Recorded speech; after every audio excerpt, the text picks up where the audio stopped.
Hello दोस्तों, मैं S के शुक्ला संघर्ष एजुकेशन चैनल पर आपका हार्दिक स्वागत करता हूं। दोस्तों, ये हमारा 12वां प्रैक्टिस सेट होगा। इसके पहले मैंने 11 प्रैक्टिस सेट दिए हैं।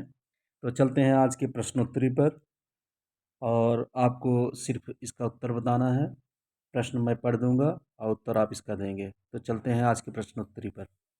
तो सबसे पहला हमारा प्रश्न है, अपभ्रंश का व्यास किसे कहा जाता है? आप इसका उत्तर दें। तो दोस्तों, आपने उत्तर दे दिया होगा। इसका जो सही उत्तर है वो है ऑप्शन नंबर बी, पुष्पदंत। हमारा सही उत्तर है ऑप्शन नंबर बी। वहीं शालिभद्र सूरी ने भरतेश्वर बाहुबली की रचना की। अब चलते हैं अपने नेक्स्ट क्वेश्चन पर। 2 नंबर का हमारा प्रश्न है, व्यंजना शक्ति का कार्य क्या है? आप इसका उत्तर बताएं। तो दोस्तों, इसका जो सही उत्तर है वो है ऑप्शन नंबर डी। हमारा सही उत्तर ऑप्शन नंबर डी, मुख्यार्थ में छिपे अकथित अर्थ को व्यक्त करना। अब चलते हैं अपने अगले प्रश्न पर। 3 नंबर का हमारा प्रश्न है, आचार्य मम्मट ने काव्य गुण माने हैं। आपको ये बताना है कि आचार्य मम्मट ने काव्य गुण कितने माने हैं। तो इसका आप उत्तर दें। तो दोस्तों, इसका जो सही उत्तर है वो है ऑप्शन नंबर ए, 3। हमारा ऑप्शन नंबर ए सही होगा। और दंडी ने 10 माने हैं, वहीं पर बामन ने 20। तो चलते हैं अपने नेक्स्ट क्वेश्चन पर।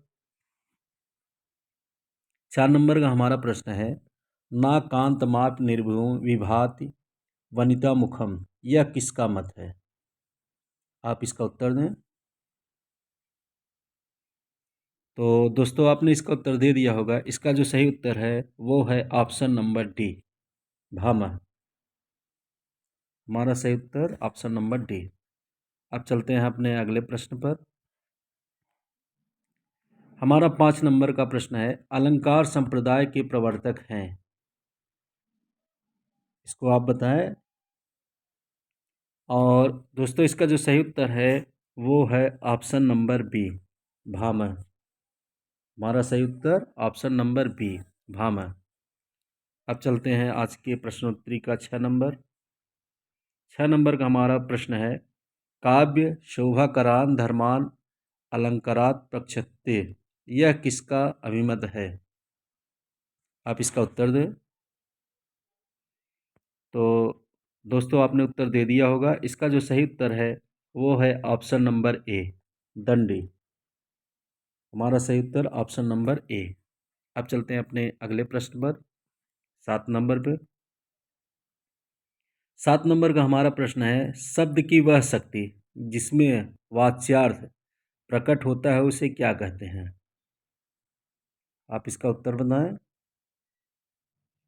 तो इसका जो सही उत्तर है वो है ऑप्शन नंबर सी, अभिधा। हमारा सही उत्तर ऑप्शन नंबर सी। अब चलते हैं 8 नंबर के प्रश्न पर।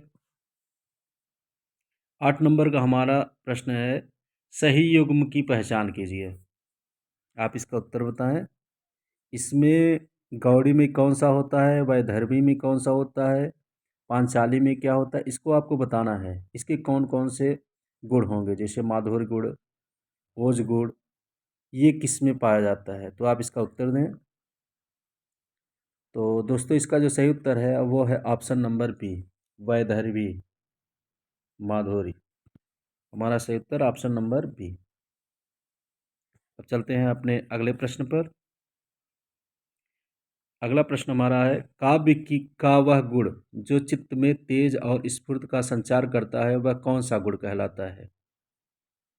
आप इसका उत्तर दें। तो मित्रों, इसका जो सही उत्तर है वो है ऑप्शन नंबर ए, ओज। हमारा सही उत्तर ऑप्शन नंबर ए। अब चलते हैं अपने आज के 10 नंबर प्रश्न पर। दंडी का काव्य शास्त्रीय ग्रंथ कौन सा है? आप इसका उत्तर बताएं। तो दोस्तों, आपने इसका उत्तर दे दिया होगा। इसका जो सही उत्तर है वो है ऑप्शन नंबर सी, काव्यादर्श। अब चलते हैं अपने अगले प्रश्न पर। हमारा 11 नंबर का प्रश्न है, उत्पत्तिवाद या आरोपवाद किस आचार्य के मत को कहा जाता है? आप इसका उत्तर दें। तो मित्रों, इसका जो सही उत्तर है वो है option number D, Bhatt Lollata. अब चलते हैं अपने नेक्स्ट क्वेश्चन पर। 12 नंबर का हमारा प्रश्न है, साधारणीकरण सिद्धांत के आविष्कार आचार्य कौन है? आप इसको बताएं उत्तर। तो इसका जो सही उत्तर है वो है ऑप्शन नंबर बी, भट्ट नायक। वहीं शंकु का मत अनुमतिवाद है। अब चलते हैं अपने अगले प्रश्न पर।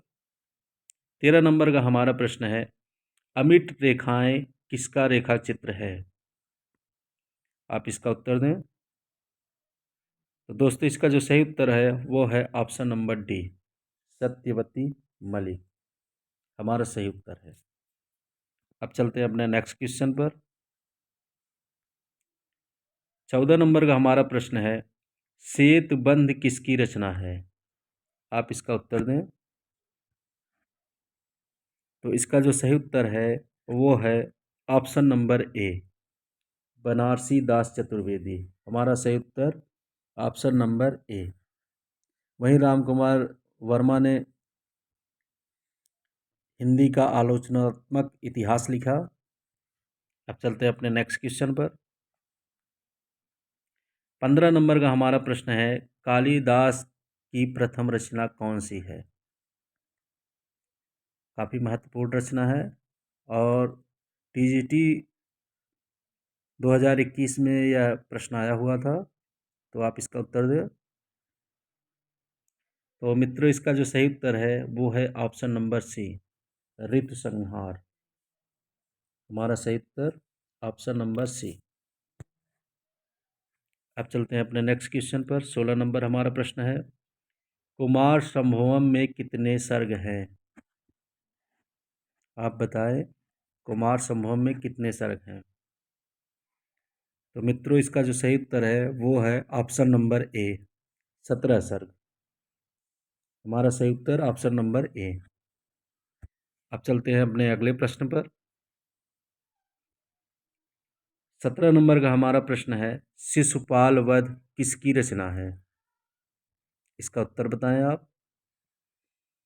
तो मित्रों, इसका जो सही उत्तर है वो है ऑप्शन नंबर सी, माघ। यह माघ की रचना है। अपने अगले प्रश्न पर चलते हैं।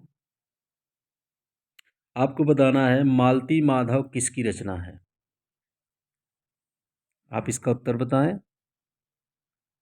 तो मित्रों, इसका जो सही उत्तर है वो है ऑप्शन नंबर बी, भवभूत। यह भवभूत की रचना है। अब चलते हैं अपने नेक्स्ट क्वेश्चन पर। 19 नंबर का हमारा प्रश्न है, भवभूत का प्रारंभिक नाम क्या था? आप इसका उत्तर दें। तो दोस्तों, इसका जो सही उत्तर है वो है ऑप्शन नंबर ए, श्रीकंठ। वहीं नीलकंठ जो है इनके पिता का नाम था। अब चलते हैं अपने अगले प्रश्न पर। 20 नंबर का हमारा प्रश्न है, उत्तर रामचरितम में कौन सा रस की प्रमुखता है? आप बताएं इसको। तो इसका जो सही उत्तर है वो है ऑप्शन नंबर सी, करुण रस की प्रधानता है इसमें। अब चलते हैं अपने अगले प्रश्न पर। 21 नंबर का हमारा प्रश्न है, किस वेद में संगीत का विवरण मिलता है? आप बताएं इसको। तो इसका जो सही उत्तर है वो है ऑप्शन नंबर बी, सामवेद में संगीत का विवरण मिलता है। अब चलते हैं 22 नंबर के प्रश्न पर। 22 नंबर का हमारा प्रश्न है, वाक्य के कितने भेद होते हैं? तो दोस्तों, इसमें वाक्य पूछा गया है न कि वाच्य। तो आपको बताना है वाक्य में कितने भेद होते हैं। तो मित्रों, इसका जो सही उत्तर है वो है ऑप्शन नंबर बी 2। वाक्य के दो भेद होते हैं, पहला उद्देश्य, दूसरा विधेय। अब चलते हैं अपने अगले प्रश्न पर। 23 नंबर का हमारा प्रश्न है, आदिकाल को किसने आरंभिक काल माना है? आप इसका उत्तर दें। तो दोस्तों इसका जो सही उत्तर है वो है ऑप्शन नंबर ए, मिस्र बंधु। मिस्र बंधु ने आदिकाल को आरंभिक काल कहा, गणपति चंद्रगुप्त ने इसे प्रारंभिक काल कहा, और वहीं महावीर प्रसाद द्विवेदी ने बीज वपन काल कहा, रामकुमार वर्मा ने संधि काल अथवा चारण काल कहा। अब चलते हैं आज के 24 नंबर प्रश्न पर। 24 नंबर का हमारा प्रश्न है, आदिकाल को जय काव्य किसने कहा? आप इसका उत्तर बताएं। तो मित्रों इसका जो सही उत्तर है वो है ऑप्शन नंबर डी, रमाशंकर शुक्ल रसाल। वहीं रामचंद्र शुक्ल ने इसे वीरगाथा काल कहा, हजारी प्रसाद द्विवेदी ने इसे आदिकाल कहा। अब चलते हैं आज के अंतिम प्रश्न पर। अंतिम प्रश्न हमारा है, श्याम सुंदर दास ने आदिकाल को क्या कहा है? आप इसका उत्तर दें। तो मित्रों इसका जो सही उत्तर है वो है ऑप्शन नंबर डी, वीरकाल या आदिकाल। उन्होंने इसे वीरकाल या आदिकाल कहा है। वहीं वीरगाथा काल रामचंद्र शुक्ल ने, सिद्ध सामंत काल राव संस्कृतायन ने, चारण काल रामकुमार वर्मा ने कहा। तो इस तरह से हमने आज फिर 25 प्रश्न किए। यदि मित्रों आपको हमारा ये प्रश्न अच्छे लगे हों तो आप हमारे चैनल को सब्सक्राइब करें, लाइक करें और शेयर करें।